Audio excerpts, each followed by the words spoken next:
Gising ni Nika Angela A. Canwa. Kaibigan, ikaw pala yan. Sa tagal ng panahon, ngayon lang tayo nagkita. Tiyaking ligtas ang sarili. 1, 2, 3. Mag-ingat ka. 1, 2, 3. Talamak ang sakuna. Mag-ingat sa maling kagawiang namulat ang mata. Pagkuha ng bagay na pinaghirapan ng iba. Gising, ito ay hindi tama. Ngayon, ako'y namulat sa totoo. Mga tao'y di tapat at totoo.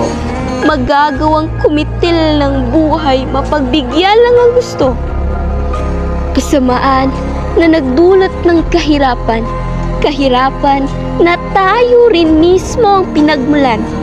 Kaibigan, saan nga ba patungo ang mundong puno ng gulo? Gising, kaibigan! Dahil ang pagbabago'y nagsisimula sa ating pagkilos at ang ating pagtindig para sa katotohanan.